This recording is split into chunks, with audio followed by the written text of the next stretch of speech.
Family అంటే మనాళ్ళు పాడేది పాడతారు, ఒక వారానికి ఒక ఫ్యామిలీ. ఈ వారం అంతా పాడాలి మళ్ళీ మీరు ఇంట్లో. మీ ఇంట్లోకి వచ్చి చూస్తూ ఉంటాం అప్పుడప్పుడు మేము పాట వినపడుతుందా లేదా అని. ఆ పెట్టుకుని ఉండాలి, మైకులు పెట్టుకోవాలి, ఏంటది ఆడియో. అట్లా పాడితే పర్ఫెక్షన్లోకి వస్తుంది, చాలా బాగా పాడుతున్నారు. ఎనీవే, ఎరిక్ లెడెల్ అనేటువంటి ఒక వ్యక్తి,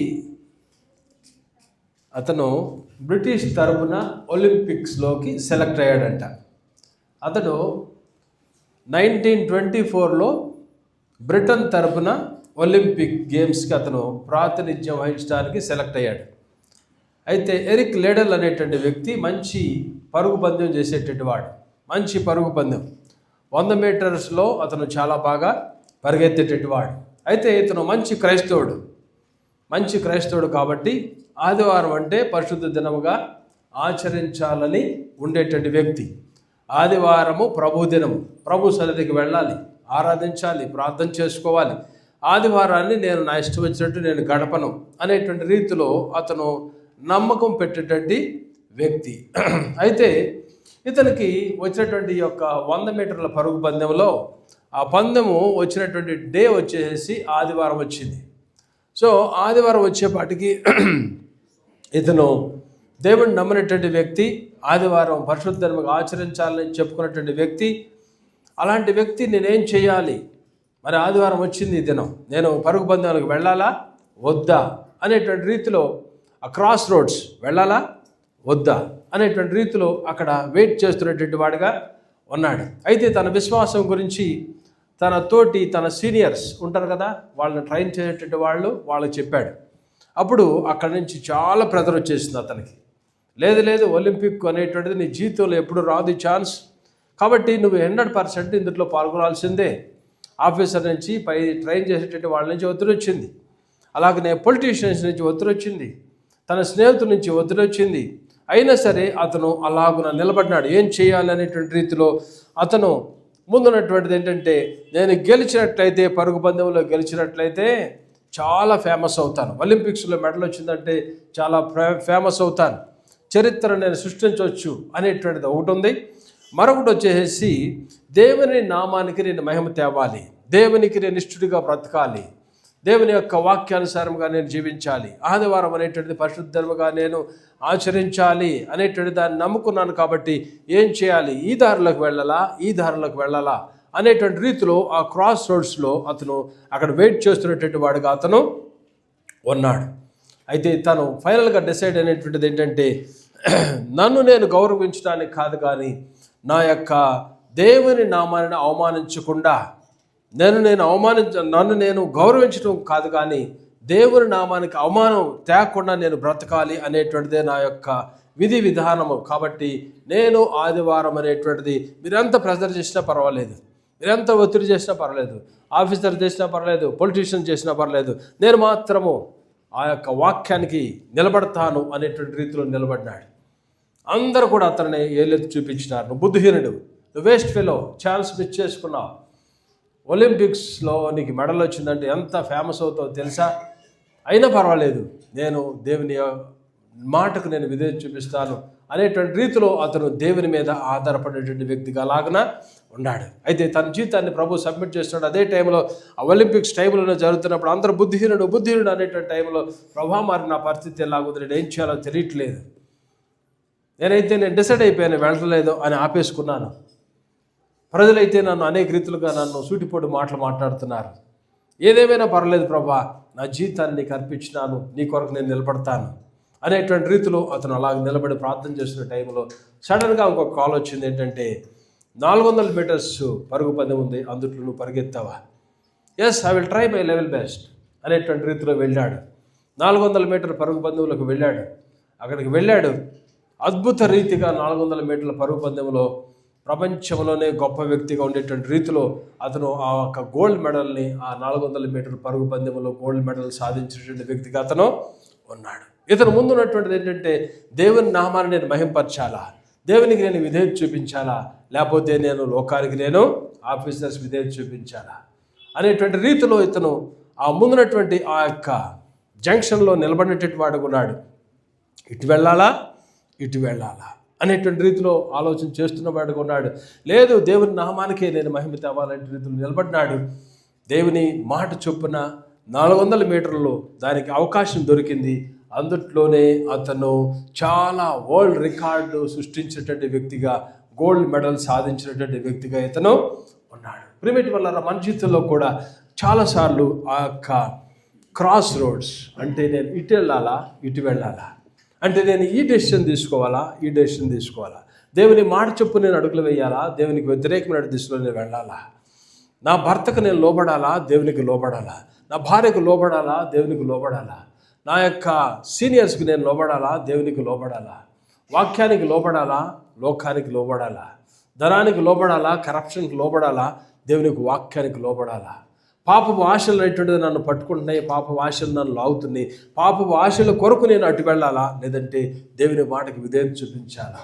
మన జీవితంలో అనేకమైనటువంటి ఇలాంటి ఆ జంక్షన్లో ప్రిమిట్ వాళ్ళారా, ఆ క్రాస్ రోడ్స్లో మనం నిలబడినప్పుడు ఎటు వెళ్ళాలి, నేను ఏ డెసిషన్ నేను తీసుకోవాలి, పాపము కొరకు అనేటువంటి ఆశలు మనకు వస్తూ ఉంటాయి. ఈ టైంలో నేనేం చేయాలి, పాత సహవాసము పాత స్నేహితులు అటువంటి వారు పిలవడం అనేటువంటిది నూతనం అయిన తర్వాత అటు నుంచి కాల్స్ వస్తూ ఉంటాయి. వెళ్ళాలా వద్దా, దేవునికి నేను మహిమ తేవాలా లేదంటే లోకానికి నేను మహిమ తేవాలా, దేవునికి మహిమ తేవాలా లేదా నాకు నేను మహిమ తెచ్చుకోవాలా. మన జీవితంలో అనేక సార్లు ఆ జంక్షన్లో మనం నిలబడేటి వారిగా ఉంటూ ఉంటాం. ప్రిమిటి వాళ్ళారా, దేవునికి వాక్కులో కూడా మనం చూసినట్టయితే ఇద్దరు రాజులైనటువంటి వారు ఇజ్రాయెల్ దేశాన్ని యోధా దేశాన్ని పరిపాలన చేసిన వారికి ఉన్నారు. వాళ్ళిద్దరూ కూడా తాత మనవళ్ళు, ఇద్దరు ముందు కూడా అలాగనే ఉంది. ఆ జంక్షన్లో నిలబడేటువంటి వారికి ఉన్నారు. క్రాస్ రోడ్స్లో ఒక అతను నెగిటివ్గా వెళ్ళేటటువంటి వాడుగా ఉన్నాడు, మరొక వ్యక్తి మనవడు పాజిటివ్గా వెళ్ళేటటువంటి వాడుగా ఉన్నాడు. ఒకసారి దేవుని యొక్క వాక్యంలో నుంచి 2వ దినవృత్తాంతాల్లో నుంచి మనం చూసినట్లయితే బైబిల్ గ్రంథంలో నుంచి వీళ్ళిద్దరూ కూడా ఒకే కుటుంబానికి చెందినటువంటి వారు, వీరిద్దరూ కూడా ఒకే దేశాన్ని పరిపాలన చేసేటటువంటి వారు ఉన్నారు, దేవుణ్ణి ఆరాధించేటటువంటి వ్యక్తులుగానే ఉన్నారు. కానీ ఇద్దరు కూడా ప్రిమిటి వల్ల 2 దారులు ఎంచుకున్నటువంటి వారుగా వీళ్ళు కనబడుతున్నారు. 2వ దినవృత్తాంతాల నుంచి మనం చూసినట్లయితే 32వ అధ్యాయంలో మనం చూద్దాం. 2వ దినవృత్తాంతాలు 33వ అధ్యాయంలో 9వ వచనం చదువుదాం. మనష్షే యోధా వారిని యెరూషలేము కాపురస్తులను మోసపుచ్చిన వాడై ఇశ్రాయేలు ఎదుట ఉండకుండా యెహోవా నశింపజేసిన అన్యజనుల కంటెను వారు మరింత అక్రమముగా ప్రవర్తించినట్లు చేయుటకును కారకుడయ్యను. చూడండి, మనష్షే తండ్రి పేరు హిజ్కియాకు కుమారుడుగా మనష్షే ఉన్నాడు. చూడండి, దేవుని యొక్క వాక్కుల నుంచి మనం ఇక్కడ గ్రహించాలంటే విషయం ఏంటంటే, భక్తి గలటువంటి తండ్రికి జన్మించేటువంటి వాడుగా మనష్షే ఉన్నాడు, కానీ దేవునికి దూరముగా అడుగులు వేసేటువంటి వాడుగా ఉన్నాడు. హిజ్కియా మంచి భక్తి చేసేటువంటి వాడుగా ఉన్నాడు. హిజ్కియా దేశములకు రాజు అయిన తర్వాత దేశంలో ఉన్నటువంటి ఆ యొక్క అన్య మతము అంటే దేవునికి వ్యతిరేకమైనటువంటి కార్యాలు ఏమన్నాయో వాటన్నిటినీ కూడా తీసివేసేటువంటి వాడుగా ఉన్నాడు.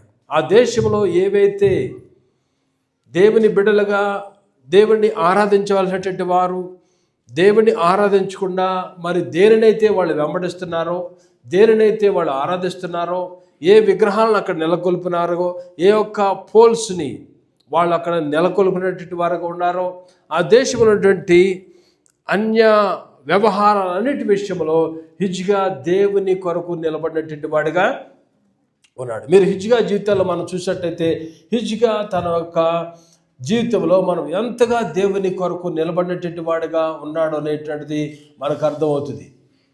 చూడండి, మీరు ఈ యొక్క 32వ అధ్యాయంలోనే మనం చూస్తాం హిజ్కియా ఎంత దేవుని యందు భయపడినటువంటి వాడుగా, దేవుని కొరకు విధేయత చూపించినటువంటి వాడుగా, హిజ్కియా తన జీవితంలో ఎంత నమ్మకం ఉన్నాడు అనేటువంటి దాన్ని మనం 32వ అధ్యాయంలో మనం చూస్తాం. మీరు చూసినట్టయితే తను ఎలాగున తన యొక్క దేవుని మీద ఆధారపడి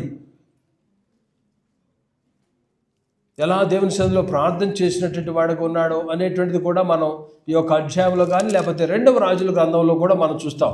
ఇతను చేసేటువంటి పని ఏంటంటే, ఈ హిజ్కియా చేసేటువంటి పని దేశంలో ఉన్నటువంటి అపవిత్రత అంతటిని కూడా రూపు చేసేటువంటి వాడుగా ఉన్నాడు. హజ్జికా అనేటువంటిది చూడండి, దేవునికి 18వ అధ్యాయంలో మీరు చూసినట్టయితే 2వ రాజులు 18వ అధ్యాయము చూడండి ఒకసారి. 2వ రాజులు 18వ అధ్యాయము 5వ వచనం చూడండి ఒకసారి.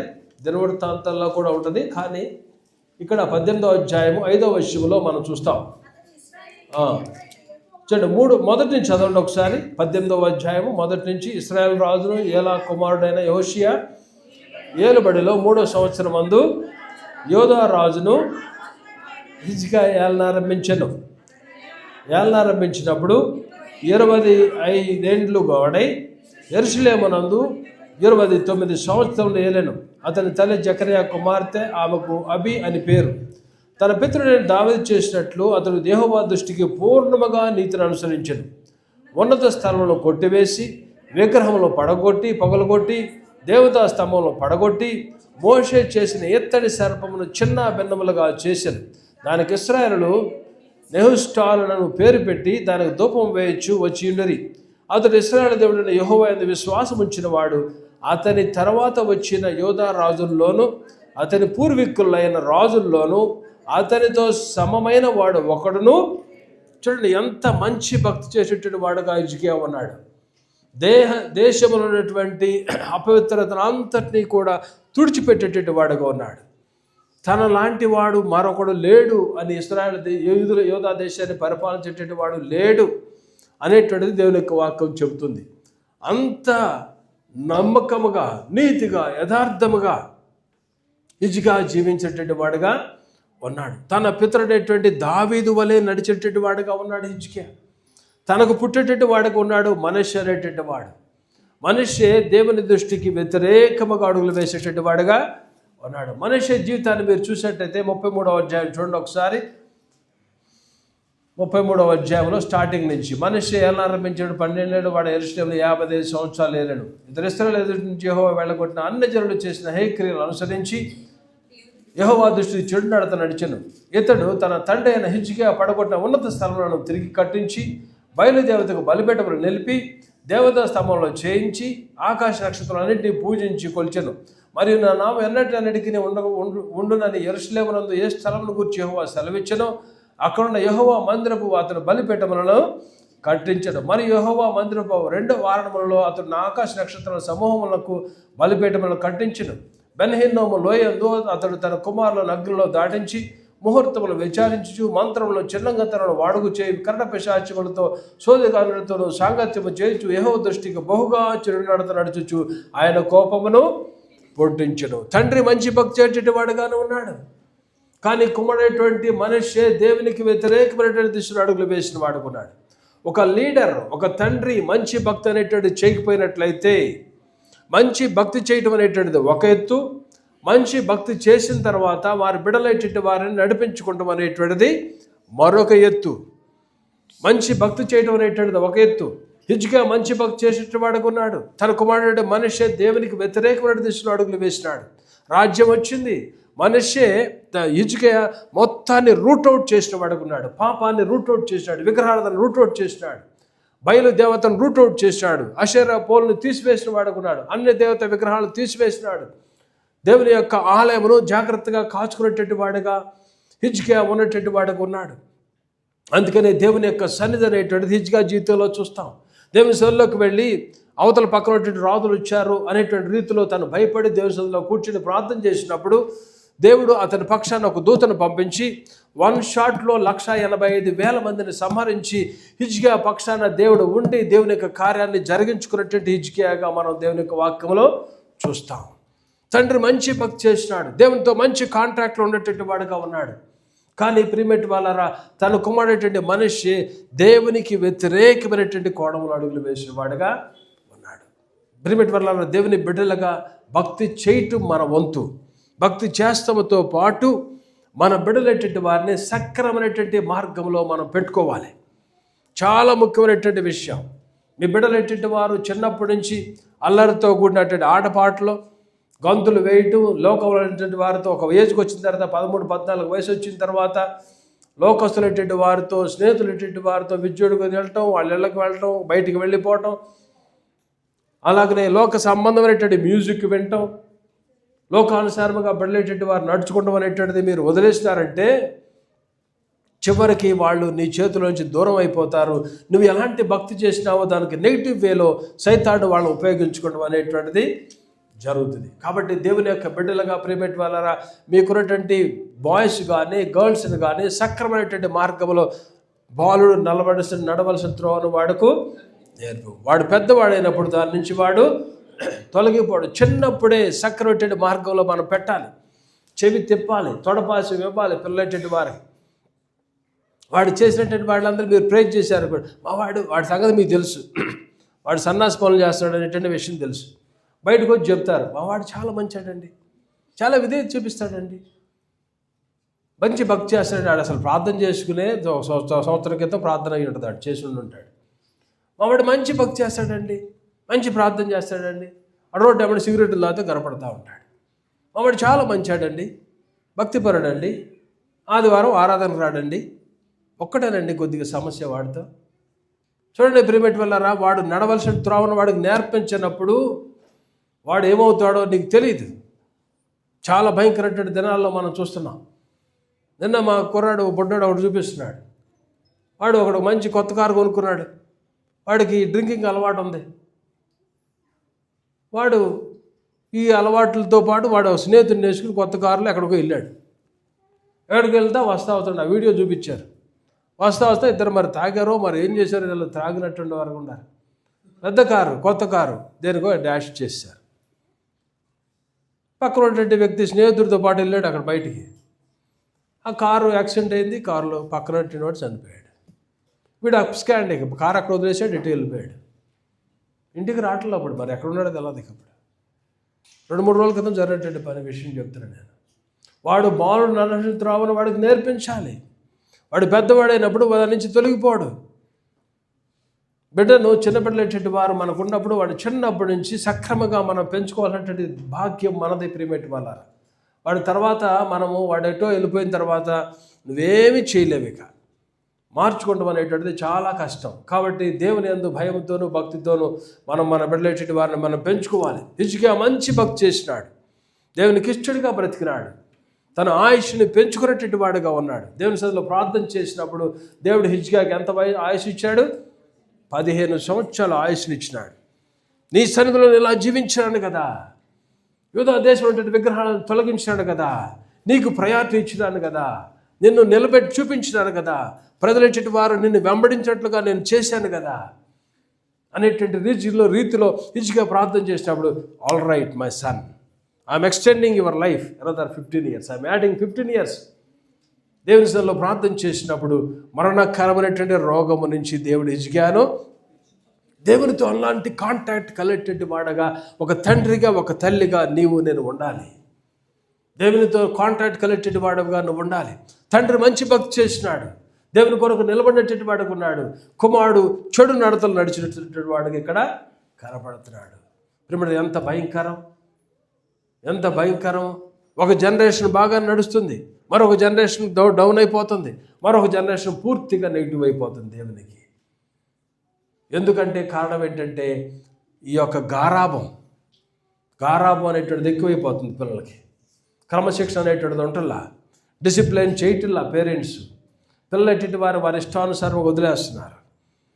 భక్తి చేసేటటువంటి వారు చేయవలసినటువంటిది ఏంటంటే బిడ్డలను సక్రమైనటువంటి మార్గంలోకి వారిని పెట్టుకోవాలి. అది నువ్వు వారిని ప్రేమిస్తున్నావంటే వారికి నువ్వు 2 తగిలిస్తున్నట్లు లెక్క.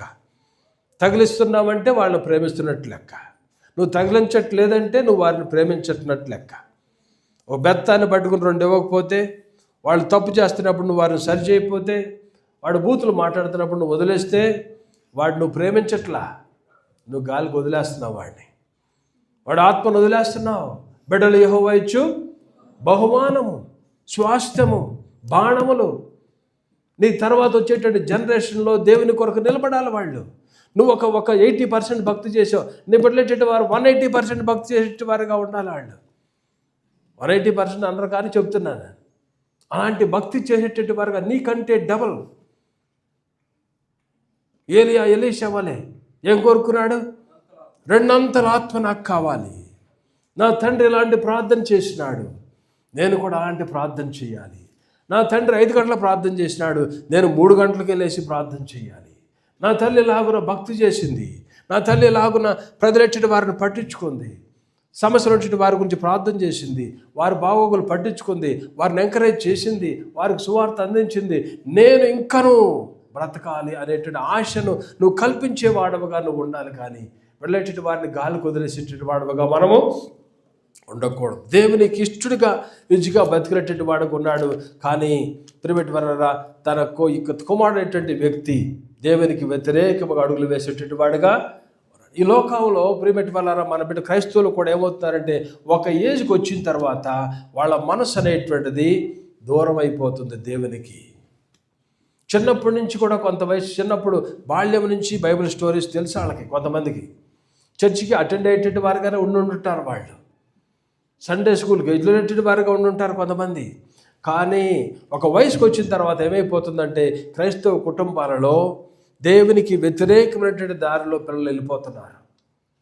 చిన్నప్పుడు అందరు కుటుంబంతో పాటు ఆరాధనకు వెళ్ళిపోయేటటువంటి వారు. చక్కగా ఈ దినాల్లో కూడా మీరు చాలామంది అలా వస్తున్నారు, చాలా సంతోషం.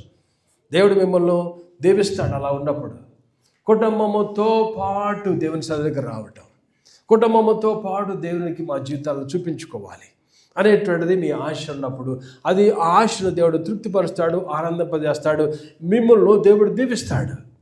కుటుంబంతో కాకుండా వాడొకడు వీడొకడు ఒక టయానికి, వీడొక టయానికి అటెండెన్స్ లేక చివరిలో బెనడిక్షన్ అప్పుడు ఒకడో. ప్రిమిటి వల్ల ఎలాంటి రీతిలో మనం ఉండకూడదు.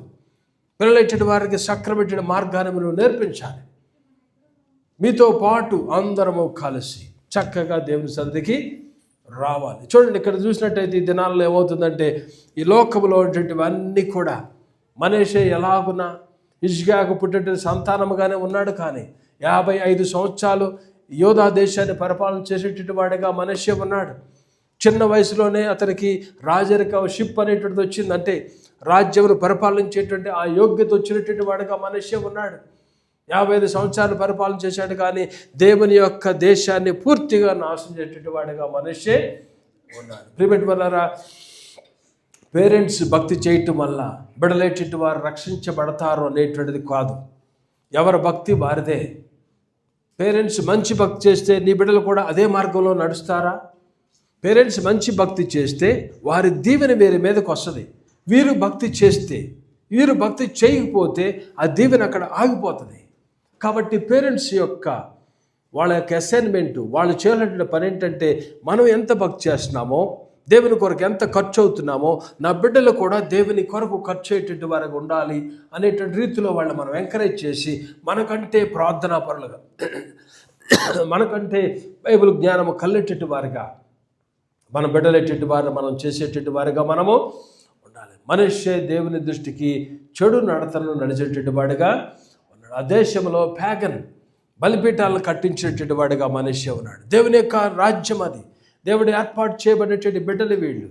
వారిలోకి అన్యత్వం అనేటువంటిది బహుభయంకరంగా వచ్చేసింది. అది మనము మన జీవితంలో ప్రిమిటి ద్వారా లిటరల్గా ఆ పని మనం చేయము. కానీ హృదయంలో మన బిడ్డలేటట్టు వారు ఆ పనులు చేసేటట్టు వారుగా వాళ్ళు ఉంటారు. ఇదనాలో మనం చూసినట్టయితే మనిషి ఎలాగునే దేవునికి వ్యతిరేక అడుగులు వేసినాడో అలాగునే తను వేసే అడుగులు మనం చూసినట్టయితే బలిపీఠాలు కట్టించినాడు. ఎక్కడ? దేవుని యొక్క ప్లేస్లో, దేవుని యొక్క ఆలయంలో కూడా అలాంటి పరిచించాడు. దేవుని యొక్క ఆలయంలో కూడా అన్య విగ్రహాలు పెట్టించేటటువంటి వాడిగా మనిషి ఉన్నాడు. ఎంత భయంకరమైన విషయమే చూడండి. ఇజ్గా చేసినాడు, దేవుని ఆలయాన్ని క్లీన్ చేసిన వాడిగా ఉన్నాడు. ఇజ్గా చేసినాడు, బయలును అషేరా పోల్స్ అనేటి వాటిని తుడిచిపెట్టి వాడిగా ఉన్నాడు. ప్రజలు దేవుని వైపు తిప్పినటువంటి ప్రజలను దేవుని వైపు తిప్పిన వాడిగా ఉన్నాడు. మనిషి వచ్చినాడు, ప్రజలెట్టి వారిని దేవుని నుంచి దూరముగా నడిపించినటువంటి వాడుగా.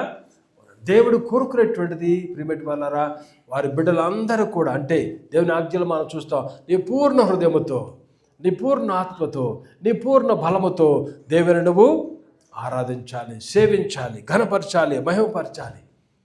దేవుని బిడ్డలుగా మనం చేయనటువంటి పనిది.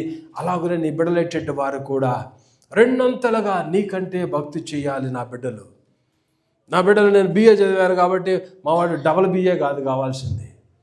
నేను ఒక ఎకరం కొన్నాను కాబట్టి మావాడు 2 ఎకరాలు అనేటువంటిది కాదు కావాల్సింది. నాకు ₹1,00,000 శాలరీ వస్తుంది, మావాడు 2 లక్షల శాలరీ కాదు. దేవుని ఆత్మతో నేను నింపబడాలి, నా కుమారుడు డబుల్ పోర్షన్తో నింపబడాలి. ఇది మన బిడ్డలేటటువంటి వారిని మనము అలాగూ ట్రైన్ చేసేటటువంటి వారిగా మనము ఉండాలి. ఇతను చూసినట్లయితే మంత్రములు, చిల్లంగితనము, కర్ణ పిశాచు అనేటువంటిది, శోధనేటువంటిది. ఇతను ఇలాగ రాజుగా ఉండి ఇలాగ దేవునికి వ్యతిరేకముగా నడిచినప్పుడు తన దేశంలో ఉన్నటువంటి వారందరూ కూడా దేవునికి వ్యతిరేకముగా, ఒక తండ్రిగా నువ్వు దేవునికి ఇష్టడుగా బ్రతకాలి, ఒక తల్లిగా దేవునికి ఇష్టడుగా ఎత్తురాలుగా బ్రతకాలి. నువ్వు మనం అలా బ్రతకపోయినట్లయితే మన బిడ్డలెట్టి వారు అదే మార్గంలో, భయంకరమైన మార్గంలోకి వెళ్ళిపోతాడు. ఈ వ్యక్తి చేసేటువంటిది ఏంటంటే, మనిషి చేసేటువంటిది ఏంటంటే, దేవుని సన్నిధిని ఆ దేశం నుంచి పూర్తిగా తొలగించేసినాడు. దేవుని యొక్క సన్నిధిని చూడండి, దేవుని యొక్క వాక్యము ఆ ప్రాంతంలో లేకపోయినప్పుడు అతను చేసింది ఏంటంటే, బెన్ హిన్నోమ్ అనేటువంటి లోయలో తన బిడలెట్టి వారిని నడిపించినాడు, కుమారులెట్టి వారిని నడిపించినాడు. అందుట్లో బిడలెట్టి వారిని బలిగా అర్పించినాడు. నెక్స్ట్ జనరేషన్ లేకుండా చేసేటటువంటి వాడుగా ఈ యొక్క మనిషే కనపడుతున్నటువంటి వాడుగా ఉన్నాడు. ప్రాఫిట్స్ యొక్క నోటిని మూయించిన వాడుగా ఉన్నాడు. ఈవెన్ హిస్టరీ చెప్తుంది ఏంటంటే, ఐజాయా కూడా, యెషయాని కూడా ఇతను చంపించిన వాడుగా ఉన్నాడు. దేవుని వాక్యంలో లేదు, కానీ హిస్టరీ చెబుతుంది ఏంటంటే, ఐజాయా, యెషయా దేవుని గురించినటువంటి మాటలు, యేసు ప్రభువారు కన్యక గర్భవతి కుమారుని కను ఆయనకి ఇమ్మానుయేలు పేరు పెట్టిన అనేటువంటి ప్రవచనములు యేసయ్య పుట్టక ముందు 700 సంవత్సరాల క్రితం ప్రవచనాలు చేసేటువంటి యెషయాను మనిషి చేసేటువంటి విగ్రహాధన విషయంలో ప్రజలను దేవుని నుంచి దూరస్తులుగా తిప్పేస్తున్నాడు అనేటువంటి విషయంలో గద్దించినప్పుడు, అలాంటి మాటలు చెప్పినప్పుడు ఇతను కోపం వచ్చి ఇతను చేసేటువంటి పని ఏంటంటే, అతనిని చెట్టుని ఎలాగున కట్ చేస్తే 2 ముక్కలు అవుతాడో అలాగున యెషయాని కట్ చేయించాడు అనేటువంటిది హిస్టరీలో మనము, దేవుని యొక్క వాక్యంలో కాదు, హిస్టరీలో మనం చూస్తాం. దాని గురించి అంత భయంకరంగా దేవుని యొక్క వాక్యాన్ని వినబడకుండా దేశంలో ముయించినటువంటి వాడుగా ఉన్నాడు. దేవుని యొక్క వాక్యము లేకపోతే, ఎక్కడైతే దేవుని యొక్క వాక్యం ఉండదో ప్రిమేట్ వల్ల అక్కడ కరువు అనేటువంటిది వచ్చేస్తుంది. ఎక్కడైతే దేవుని యొక్క వాక్యం అనేటువంటిది ఉండదో, ఎక్కడైతే నీతి అనేటువంటిది ఉండదో, ఎక్కడైతే యథార్థత అనేటువంటిది ఉండదో, అక్కడ పాపము విచ్చలవిడిగా పెరిగిపోతుంది. అక్కడ అనేకమైనటువంటి న్యాచురల్ కెలామిటీస్ కూడా మనం చూస్తాం. ఎస్పెషల్లీ కరువు అనేటువంటిది వచ్చేస్తుంది. అందుకని దేవుని యొక్క వాక్యం మనం చూస్తాం. షోమ్రోన్లో కరువు, షోమ్రోన్లో కరువు, క్షామము. ఎందుకు వచ్చింది క్షామము? దేవుని యొక్క వాక్యం అక్కడ లేదు. దేవుని వాక్యము లేకపోతే ప్రిమేట్ వల్ల కరువులోకి వెళ్ళిపోతాం. ఆత్మానుసరైనటువంటి కరువే కాదు, న్యాచురల్ డిజాస్టర్స్ అనేటువంటిది కూడా వచ్చేస్తుంది. ఏ రాజు అయితే సరిగా పరిపాలన చేయకుండా దేవుని యొక్క సన్నిధిని ఆ ప్రాంతం నుంచి బయటికి పంపించేస్తున్నాడో, ఆ ప్రాంతంలో ప్రిమేట్ వల్ల అనేకమైన డిజాస్టర్స్ అనేటువంటివి వచ్చేస్తూ ఉంటాయి. మన హృదయంలో కూడా ప్రిమేట్ వల్ల గమనించండి, దేవుని యొక్క వాక్యాన్ని మీరు అలక్ష్యం చేయొద్దు. నీ వాక్యము నా పాదములకు దీపము, నా త్రోవకు వెలుగునై ఉన్నది. దేవుని యొక్క వాక్యము నీ పాదములకు దీపముగా నువ్వు పెట్టాలి, వెలుగుగా ఉంటుంది అది నీకు. దేవుని యొక్క వాక్యానికి నువ్వు చోటు ఇవ్వాలి. నీ హృదయంలో దేవుని వాక్యంతో నింపుకోవాలి. నింపుకోకుండా, దేవుని యొక్క వాక్యం నింపుకోకుండా చెత్త అంతా కూడా నీ హృదయంలో నింపుకున్నప్పుడు, సినిమా పాటలతో నింపుకున్నప్పుడు, చెడు జోక్స్తో నింపుకున్నప్పుడు, చెడు స్నేహితులైన వారితో నీ హృదయాన్ని నింపుకున్నప్పుడు ఇప్పుడు దేవుని సన్నిధి నువ్వు కోల్పోతావు. చూడండి, కొన్ని రోజులు నువ్వు లోకంలో వారందరితో పాటు నీ పాత ఫ్రెండ్స్ ఎవరైతే వదిలేసే వాళ్ళతో కొన్ని రోజులు తిరుగు. ఫర్ ఎగ్జాంపుల్ చెబుతున్నా, వాళ్ళతో పాటు సినిమాలకు వెళ్ళు, వాళ్ళతో పాటు ఇంకో చోటుకి వెళ్ళు. ఆదివారం వచ్చి ప్రార్థన చేయడానికి ట్రై చేయి. ప్రార్థన వస్తుందా నీకు? ప్రార్థన రాదు. ప్రార్థనాత్మను కోల్పోతావు. నువ్వు దేవునికి దూరస్తుడు అయిపోతావు. నీ హృదయాన్ని జాగ్రత్తగా నువ్వు కాపాడుకోవాలి. ప్రిమేట్ వాళ్ళరా, నీ జీవితము చాలా విలువైనటువంటిది, నీ ఆత్మ చాలా విలువైనటువంటిది. నీ దేహము చేత నీ ఆత్మను నువ్వు పాడు చేసుకోవద్దు. నీ దేహము వలన, దేహము చేసేటువంటి క్రియలు, కార్యముల వలన, ఆలోచనల వలన, నీ మైండ్ను వలన నీ యొక్క ఆత్మను పాడు చేసుకున్నావంటే, నీ దేహమును పాడు చేసుకుంటే నీ ఆత్మ భ్రష్టమైపోతుంది, చెడిపోతుంది. నీ ఆత్మ పరలోకానికి వెళ్ళదు. క్రైస్తవుడుగా నువ్వు చెప్పుకోవచ్చు, క్రైస్తవురాలుగా నువ్వు చెప్పుకోవచ్చు, నీ పేరు పెట్టుకోవచ్చు, మెడలో క్రాస్ వేసుకోవచ్చు. ఇవన్నీ చేసుకున్నా, ఎన్ని వాక్యాలు రాసుకున్నా, నీ హృదయంలోకి చెడు అనేటువంటిది వచ్చినప్పుడు ప్రిమేట్ వల్లారా, నీ యొక్క శరీరంతో నువ్వు తప్పు చేసినప్పుడు, పాపం చేసినప్పుడు, నీ మనసుతో నువ్వు ఆలోచనలు, చెడు ఆలోచన చేసినప్పుడు, చెడుతో నీ హృదయాన్ని నింపుకున్నప్పుడు నీ ఆత్మ కరెక్ట్ అయిపోతుంది. దేవుడు ఇచ్చినటువంటి నీకు ఆత్మను పాడు చేసుకుంటున్నావు. అది వెళ్ళాల్సినటువంటి స్థానానికి అది రీచ్ అవ్వదు. కాబట్టి దేవుని బిడ్డలుగా మనం చేయాల్సినటువంటిది ఏంటంటే మన యొక్క హృదయాన్ని మనం జాగ్రత్తగా మనము కాపాడుకోవాలి. హృదయము ఘోరమైనటువంటి వ్యాధి కలిగినటువంటిది. కాబట్టి మన హృదయాన్ని చాలా జాగ్రత్తగా మనం కాపాడుకునేటువంటి వారిగా మనం ఉండాలి. అతను టెంపుల్ని, దేవుని యొక్క ఆలయాన్ని పాడు చేసేటువంటి వాడిగా ఉన్నాడు. దేవుని యొక్క వాక్యము, దేవుడు అతనితో మాట్లాడినాడు. చూడండి, మీరు చూసినట్లయితే 10వ వచనం చూడండి ఒకసారి. 33వ అధ్యాయము. యెహోవా మనష్షేకును జనులకును వర్తమానములు పంపినను వారు చెవి ఎగ్గక పోయిరి. ఈ ఉదయ కాలశంలో దేవుని యొక్క వాక్యం వినేటువంటి నీవు, దేవుడు నీతో మాట్లాడుతున్నాడు. నీ హృదయాన్ని పరిశుద్ధపరచుకో, నీ మనసును పవిత్రపరచుకో, నీ శరీరాన్ని పవిత్రపరచుకో, నీ ఆలోచనలు పవిత్రపరచుకో అని దేవుడు నీతో మాట్లాడుతున్నప్పుడు నీ యొక్క హృదయాన్ని నువ్వు పాడు చేసుకుని, నీ శరీరాన్ని పాడు చేసుకున్నట్లే పర్లేదు అనేటువంటి రీతిలో కనుక నువ్వు కంటిన్యూ అయ్యావంటే దేవుని యొక్క ఉగ్రత అనేటువంటిది నీ మీదకి వస్తుంది. దేవుని మాటకు అవిధేయతురాలుగా మనం ఉన్నప్పుడు, దేవుని మాటకు లోపడినట్లయితే దేవుని యొక్క ఉగ్రత మన మీదకి వస్తుంది. చూడండి, దేవుని మాటకు అవిధేయుడుగా ఉన్నాడు. మనుష్యతో దేవుడు మాట్లాడినాడు, తన వారితో మాట్లాడినాడు. మనుష్య తను లోపడలేదు కాబట్టి తన జీవితంలో మనం చూస్తాం అతను ఇంకా ప్రజలెట్టి వారిని అక్రమంగా ప్రవర్తించినట్లు చేసి దేవుని మాటకు అవిధేయుడిగా బ్రతికి, దాని తర్వాత చూడండి 11వ వచనంలో, కాబట్టి యెహోవా అష్షూరు రాజు యొక్క సైన్యాధిపతులను వారి మీదకి, తర్వాత ఏం జరిగింది చదవండి. మనిషి తప్పించుకొని పోకుండా వారు అతన్ని పట్టుకొని గొలుసులతో బంధించి బబులోనికి తీసుకుపోయారు. బబులోనికి తీసుకొని క్యాప్టివ్లోకి వెళ్ళిపోయినాడు. ఎందుకు? దేశాన్ని పాడు చేసిన వాడుగా ఉన్నాడు. దేవుడు అతనికి అప్పగించినాడు, ఒక ప్లేస్ని అప్పగించినాడు. దేవుని చేత సెలెక్ట్ అయినటువంటి అబ్రహాము సంతానం ఉన్నటువంటి ఆ బిడ్డలందరినీ కూడా 12 గోత్రాల ప్రజలెట్టి వారిని దేవుడు ఇతనికి అప్పచెప్పినప్పుడు, అంటే ఇక్కడ మనం చూస్తాం అతనికి 2 గోత్రాలు అప్పగించినటువంటి వారుగా ఉన్నారు. ఇలాంటి రాజు వాళ్ళని నడిపించవలసినటువంటి వాడు చివరికి అతను ఏమైపోయాడంటే బబులోనికి క్యాప్టివ్గా వెళ్ళిపోయినాడు. బబులోనికి చెరగలో పట్టుకెళ్ళిపోయినారు. కేవలము కారణం ఏంటంటే దేవుని మాటకు అవిధేయుడిగా అతను అవిధేయత, భక్తిహీనత మనం చూపించినప్పుడు ప్రిమిట్ వల్ల దేవుడు సైతానుకు మన మీద అధికారము వస్తుంది. నీ పాపంలో నువ్వు అడుగులు వేసినప్పుడు సైతానుడికి నీ మీద అధికారం వస్తుంది. నీ ఆలోచనలో నువ్వు దేవునికి వ్యతిరేక అడుగులు వేసినప్పుడు సైతానుడి నీ మీదకి అధికారం వస్తుంది. అప్పుడు వాడు ఏం చేస్తాడంటే దేవుడి దగ్గర పర్మిషన్ తీసుకు, ప్రభా మరి ఇలా ఉన్నాడు తీసుకెళ్ళిపోనాయన్ని. దేవుడు ఏం చేస్తాడక వాడికి నీ మీద అధికారం వచ్చినట్లుగా నువ్వు ఇచ్చేవాడు ఛాన్స్. అందుకని వాడు నిన్ను చెరలోకి తీసుకెళ్ళిపోతాడు. మనుష్యని బబులోనికి తీసుకెళ్ళిపోయినారు. కేవలం కారణం ఏంటంటే దేవునికి వ్యతిరేకముగా మనుష్యే బ్రతికినటువంటి వాడు. మరిపెట్టి వల్ల ఇతని మీదకి దేవుని యొక్క ఉగ్రత వచ్చింది. గొలుసులతో కట్టివేసి ఇతను ఏం చేసినారు, పట్టుకొని గొలుసులతో బంధించి అతను బబులోనికి భయంకరమైనటువంటి రీతిలో చూస్తున్నాం మనం. కొన్నిసార్లు మన జీవితంలో కూడా అవిధేయతలు, బలహీనతలు, భక్తిహీనతలు మన జీవితంలో వచ్చినప్పుడు జడ్జిమెంట్ అనేటువంటిది మన మీదకి వస్తుంది. జడ్జిమెంట్ అనేటువంటిది వస్తుంది. ఇతను చేసేటువంటి పనిని మనం చూసినట్లయితే ప్రవక్తల నోళ్ళు మూయించిన వాడుకున్నాడు, ప్రవక్తలను చంపించినటువంటి వాడుకున్నాడు, విగ్రహాలను విచ్చలవిడిగా చేయించినటువంటి వాడుకున్నాడు. ఇలాంటి దేవునికి వ్యతిరేకముగా పనులు చేసిన వాడుగా ఈ వ్యక్తి ఉన్నాడు. కాబట్టి ఇతరును చెరలోకి దేవుడు ఇతరును అప్పగించేటువంటి వాడుగా ఉన్నాడు. మన జీవితంలో కూడా కొన్నిసార్లు ప్రిమిట్ వల్ల దేవునికి వాక్యానికి వ్యతిరేక అడుగులు వేసినప్పుడు మనల్ని కరెక్ట్ చేయటం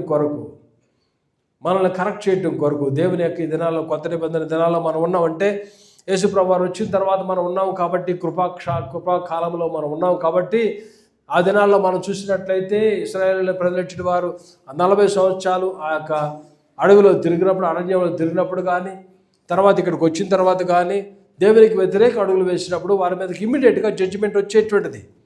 కానీ ఇప్పుడు యేసుప్రభువు వారు వచ్చిన తర్వాత జడ్జిమెంట్ రావట్లా.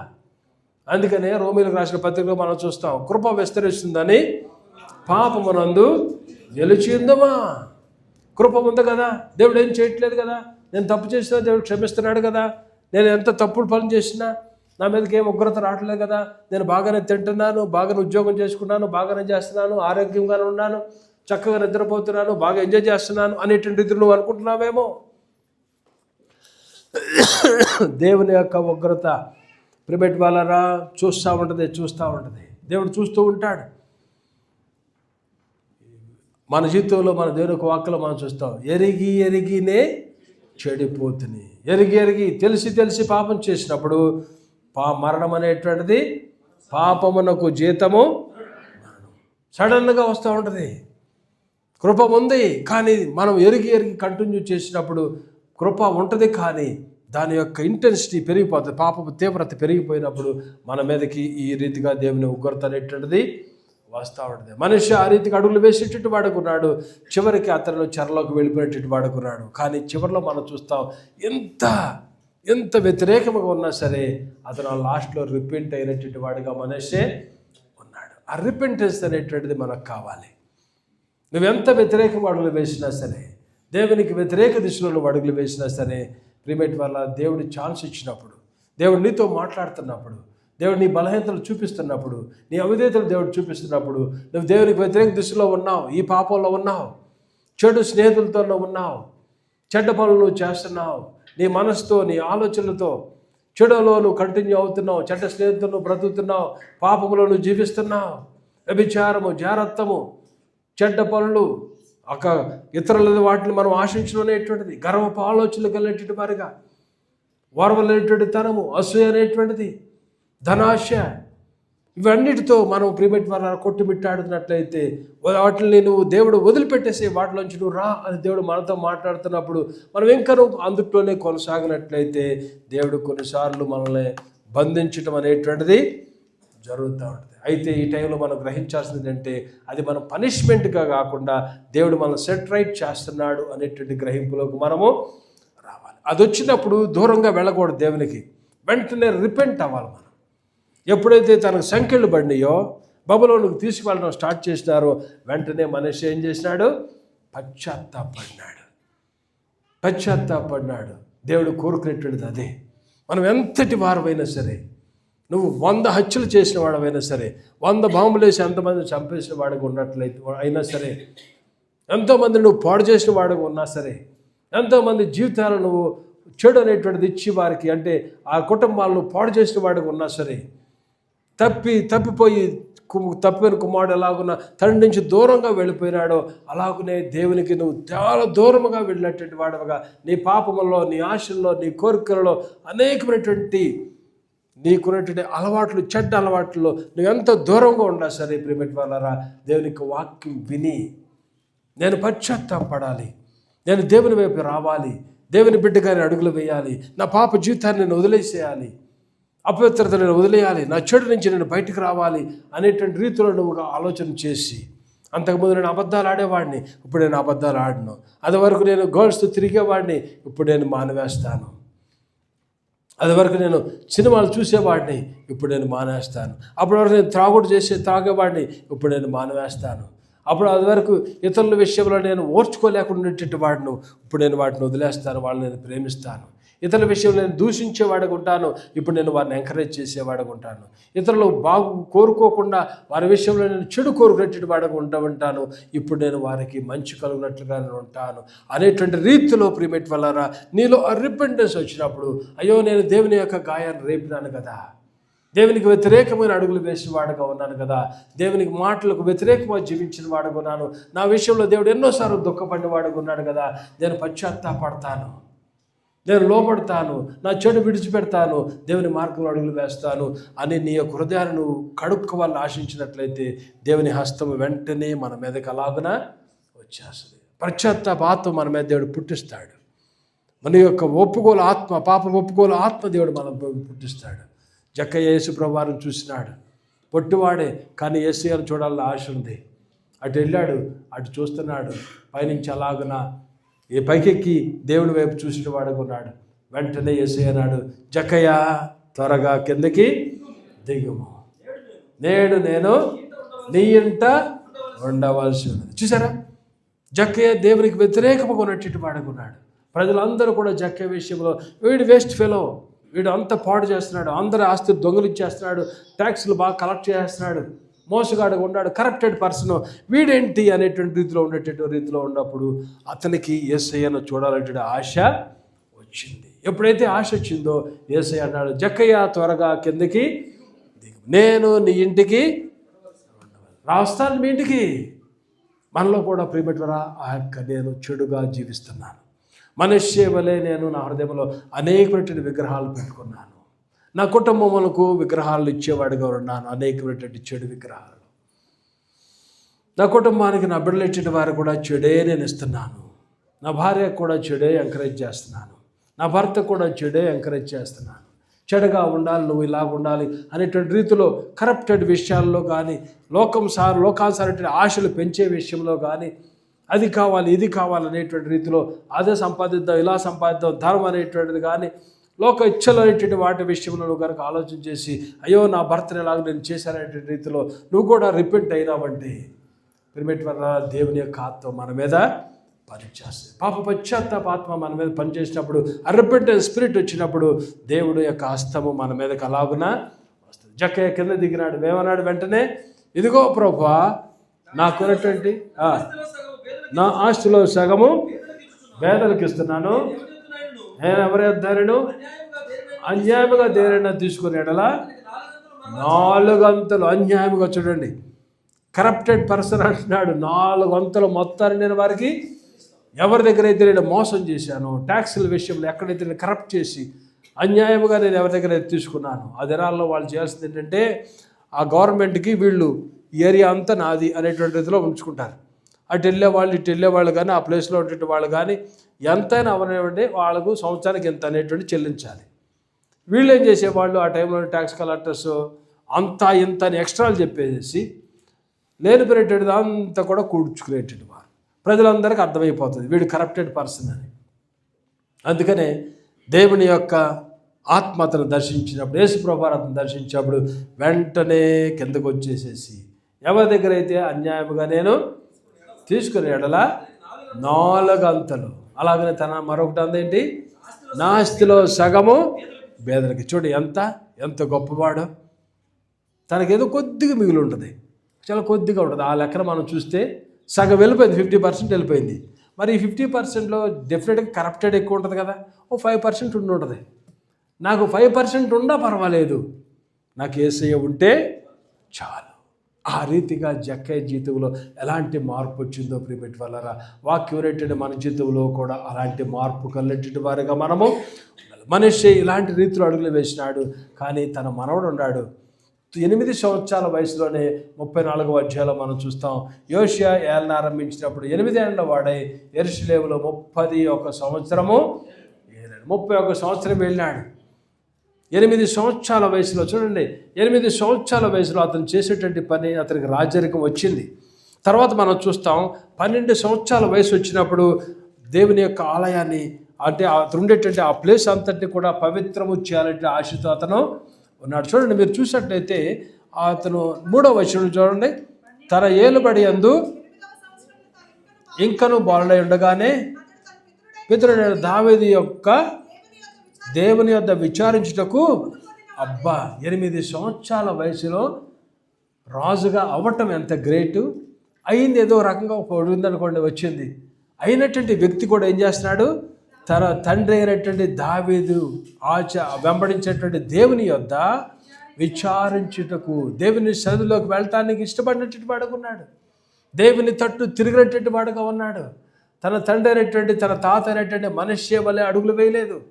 తన తండ్రి అయినటువంటి ఆమోను వలె ఇతను అడుగులు వేసేటువంటి వాడుగా లేడు. కానీ ఇతను 2 జనరేషన్స్ వేరుగా అడుగులు వేసినా సరే, తను తన యొక్క ముత్తాత వలె హిజ్కియా ఎలాగున అడుగులు వేశాడో దేవునికి, అలాగనే తన పితరుడైనటువంటి దావీదు ఎలాగున దేవునికి ఇష్టడుగా అడుగులు వేశాడో అలాగున వెనక్కి తిరగటం అనేటువంటిది చేసినాడు. 8వ సంవత్సరంలో రాజు అయినటువంటి వాడుకున్నాడు.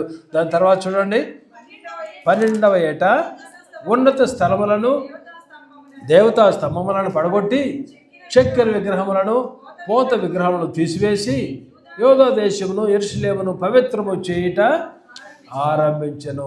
చూడండి, అతను చేసేటువంటి పని పవిత్రము చేసేటువంటి వాడిగా ఉన్నాడు. తర్వాత మనం చూస్తాం 8వ వచనం చూడండి ఒకసారి, 18వ సంవత్సరమున దేశమును మందిరమును పవిత్రపరచుట అయిన తర్వాత షాఫానును మైసేయను దస్తావేజుల మీద ఉన్న యెహోయాహాజు యెహోవాహాజును చిన్న వయసులోనే తను యెరూషలేమును అంటే ఆ యూదా దేశాన్ని పవిత్రం చేసినాడు. 12 సంవత్సరాల వయసులోనే ప్రియమైన వాళ్ళారా దేవుని యొక్క బిడ్డకి ఇతను అడుగులు వేసి వాడుకున్నాడు. చిన్న వయసులోనే దేవుడు ఇతను వాడుకున్నాడు. మనకు ఇప్పటికీ మీలో కొంతమందికి చాలామందికి 10 సంవత్సరాలు 12 సంవత్సరాల పిల్లలు 6-7 సంవత్సరాల పిల్లలు ఉన్నారు. వాళ్ళని చిన్నప్పుడే ప్రియమైన వాళ్ళారా దేవుని బిడ్డలుగా మీరు ట్రైన్ చేయండి. దేవుని వాక్యానుసారంగా ట్రైన్ చేయండి.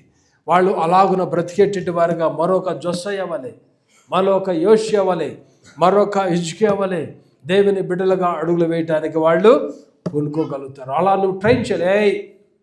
దేవుని బిడ్డలుగా అడుగులు వేయటానికి వాళ్ళు పూనుకుంటారు.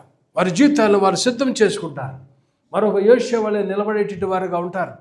చూడండి, యోషియా 8 సంవత్సరాలు రాజు అయినాడు. అదేదో వచ్చిందనుకోండి, లీడర్షిప్ రాజ్యపు హక్కు ఏదో వచ్చిందనుకోండి. కానీ 12 సంవత్సరాలు 4 సంవత్సరాల్లోనే దేశంలోటువంటి విగ్రహాలను అంతటిని కూడా అతను తొలగించినటువంటి వాడు. ఎంత గొప్పవాడో చూడండి. దేవుని ఆత్మ కళ్ళేటటువంటి వాడుగా ఉన్నాడు. 12 సంవత్సరాల వయసులోనే క్లెన్సింగ్ అనేటువంటిది బిగిన్ చేసిన వాడుగా ఉన్నాడు.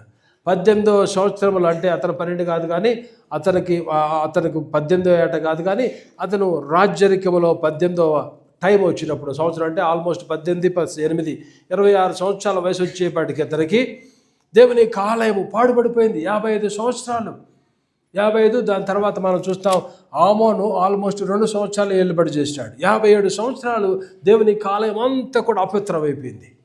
దేవుని సన్నిధి లేదిక.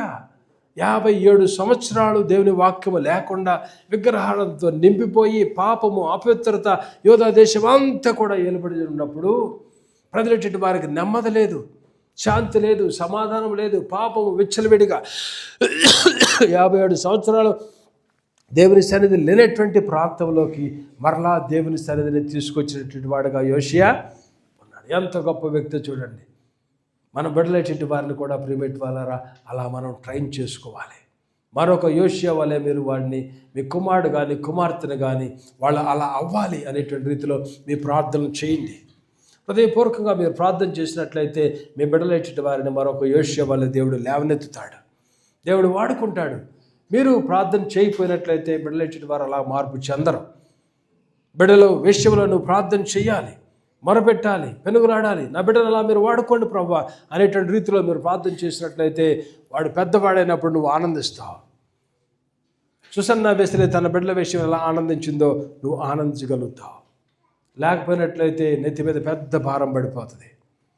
మిగిలినటువంటి సంవత్సరాలు వాళ్ళు పెద్దవాడైన తర్వాత ప్రతిరోజు నీకు అవమానమే, ప్రతిరోజు నీకు శాంతి ఉండదు, సమాధానం ఉండదు. వీడేంటి ఇలా అయిపోయాడు, వీడు భక్తి చేయట్లేదు, వీడు ప్రార్థన రావట్లేదు, వీడి జీవితంలో చెడు వచ్చేసింది, అపవిత్రత వచ్చేసింది అనేటువంటి రీతిలో నువ్వు నెగిటివ్లోకి వెళ్ళిపోతావు. నీకు శాంతి సమాధానం ఉండదు.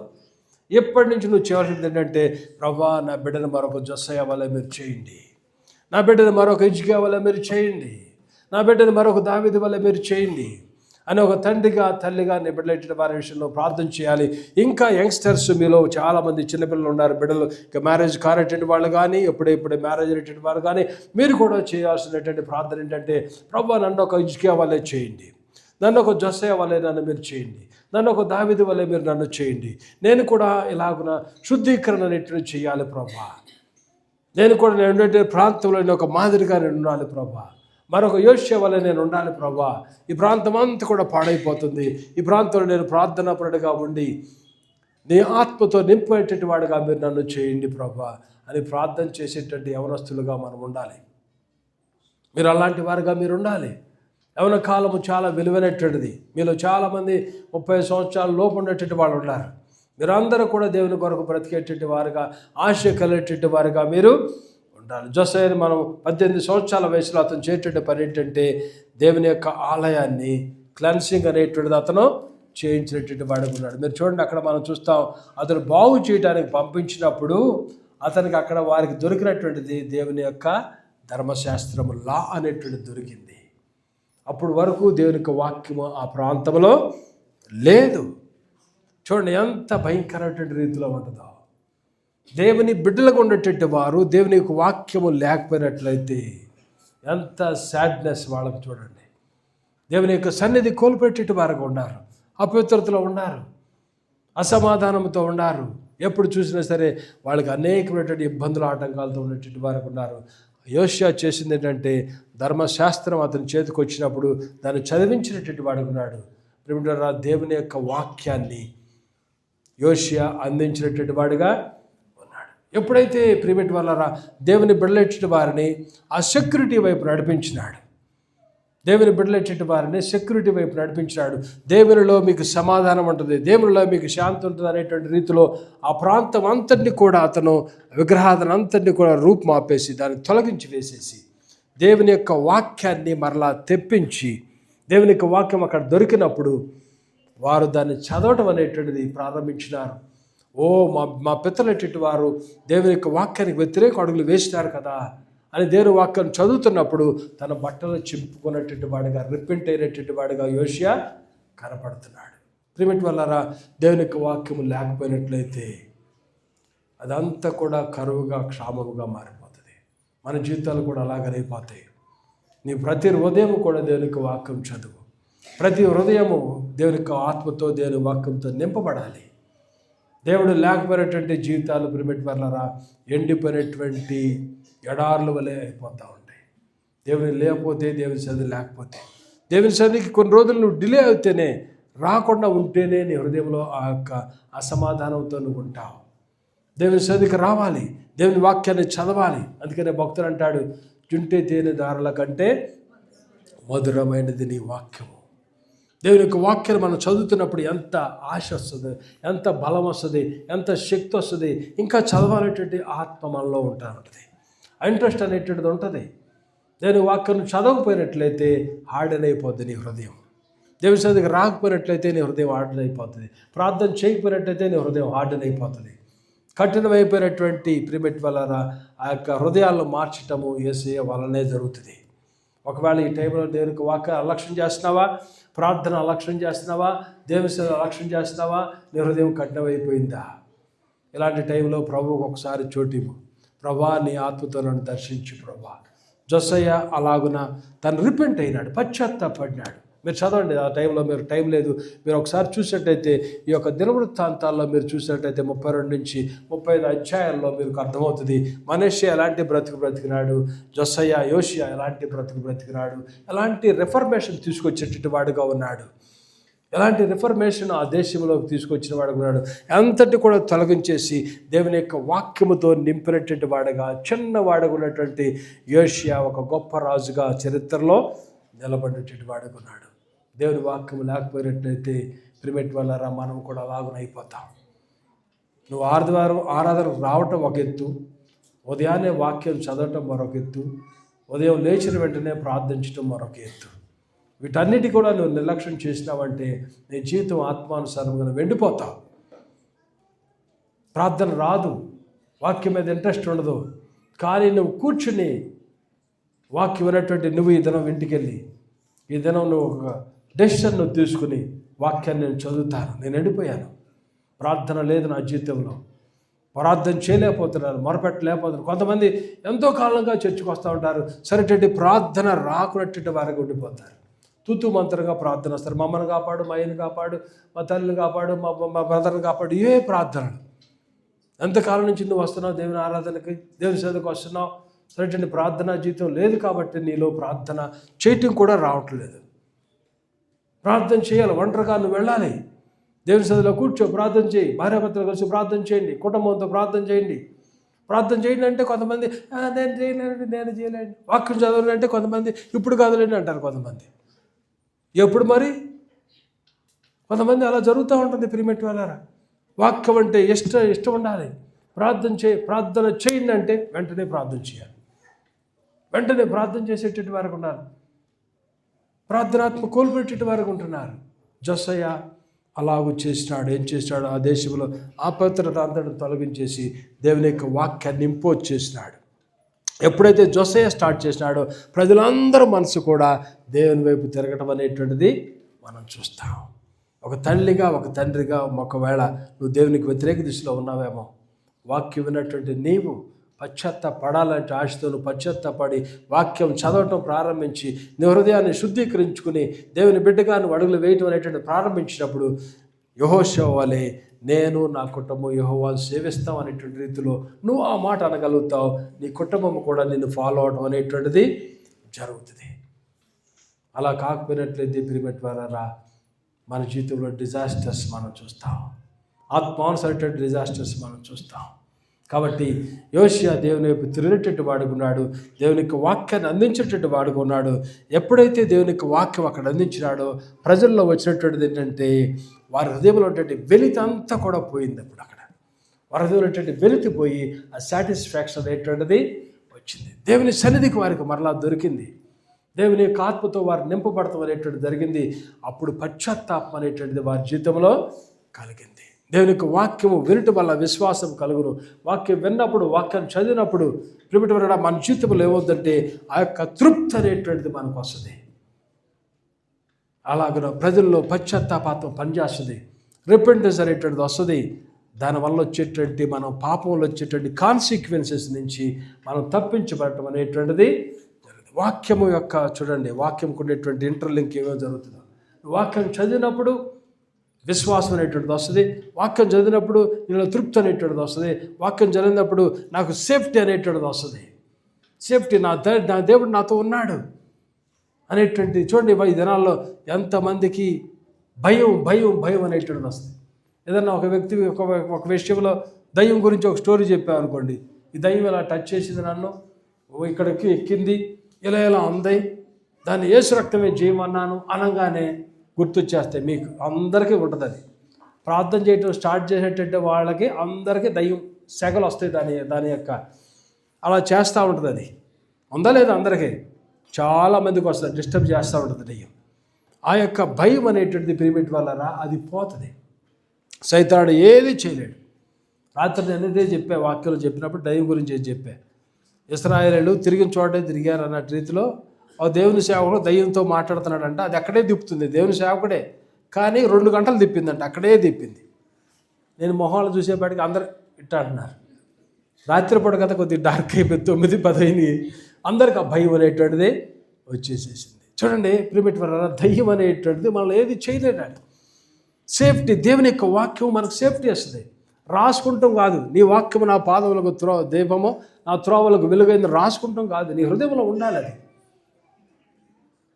ఏ కీడుని నీ గుడారం సమీపించి రాసుకుంటాం కాదు, నీ హృదయంలో ఉండాలి. ఏముండాలి? పరిశుద్ధత ఉండాలి. ఎక్కడైతే పరిశుద్ధత ఉందో చీకటి రాదు అక్కడికి. ఎక్కడైతే వెలుగు అనేటువంటిది ఉందో అక్కడ చీకటి ఎంటర్ అవ్వదు.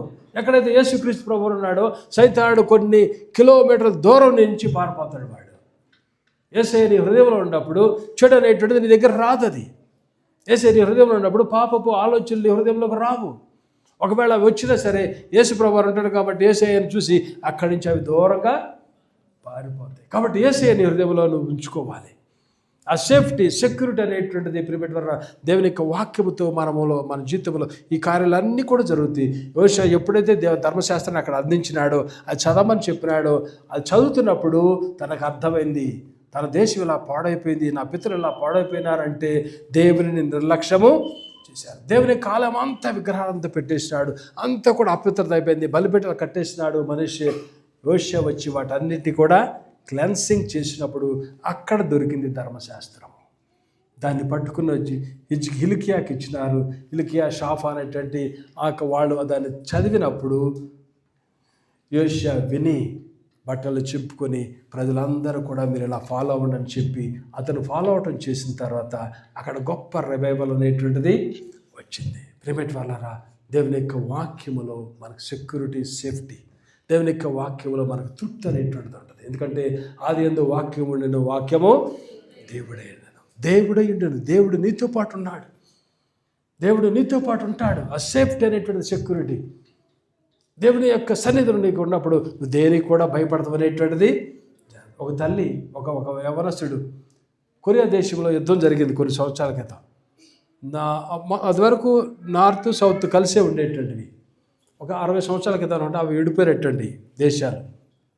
అయితే ఆ ప్రాంతంలో యుద్ధం జరుగుతున్నప్పుడు మరి ఏ దేశం, సౌత్ నార్త్ తెలియదు, లేకపోతే అసలు కొరియా దేశం మొదట్లో తెలియదు. కానీ ఆ దేశంలో యుద్ధం జరుగుతున్నప్పుడు, ఈ కొరియా దేశంతో మరొక దేశానికి యుద్ధం జరుగుతున్నప్పుడు ఈ యొక్క ఒక వ్యక్తి, ఒక యవనస్తుడు ఆ మిలిటరీలో ఉన్నాడంట.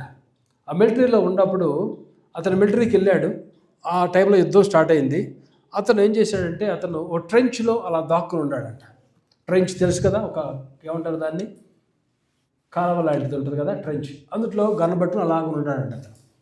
అలా ఉన్నప్పుడు అతను ఆఫీసర్ వచ్చి ఇతను చెప్పాడు, ఏమైనా నువ్వు ఎంతసేపు పడుకుంటావురా బాబు, అవతల వాళ్ళు అందరూ పాడైపోతున్నారు, చనిపోతున్నారు, వాళ్ళని నువ్వు సేవ్ చెయ్యి వెళ్ళంటే గడియార వైపు చూస్తున్నాడంట. వెళ్తాను సార్ అని గడియార వైపు చూస్తున్నాడు. సరే ఆఫీసర్ అటు వెళ్ళిపోయాడంట.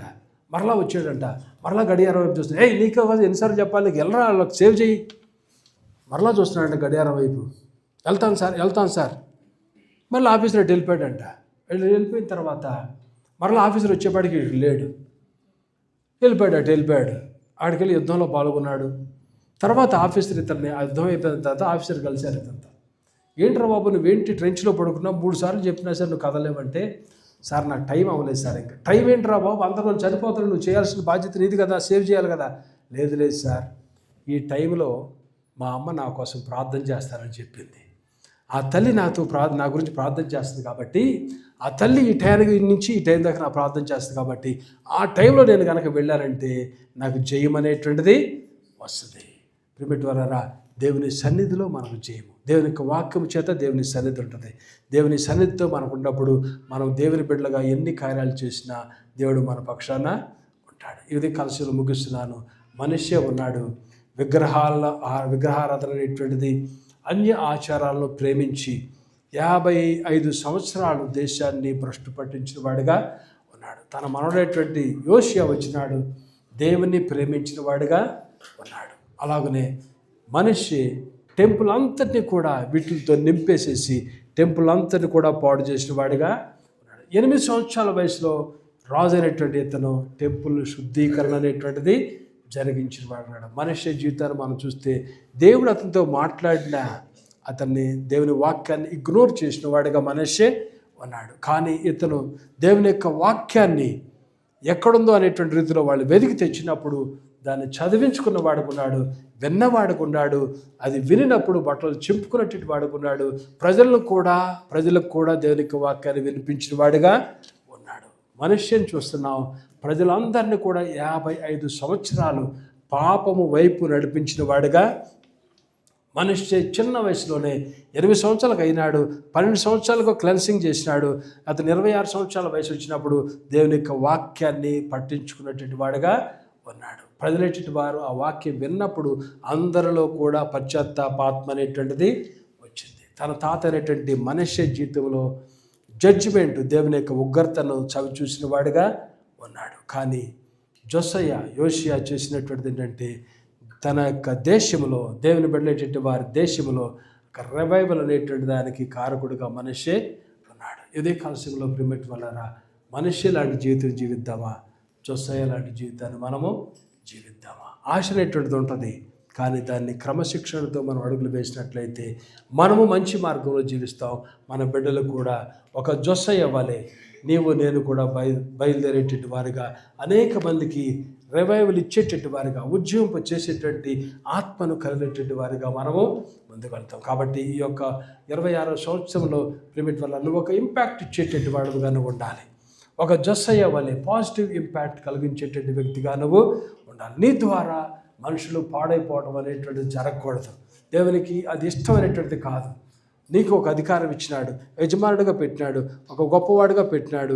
నీకెందుకు కొంతమంది ఉంటారు, లేకపోతే నీ సరౌండింగ్స్లో కొంతమంది ఉంటారు. నువ్వు ఒక పాజిటివ్ ఇంపాక్ట్ ఇచ్చేటువంటి వాడుగా నువ్వు ఉండాలి.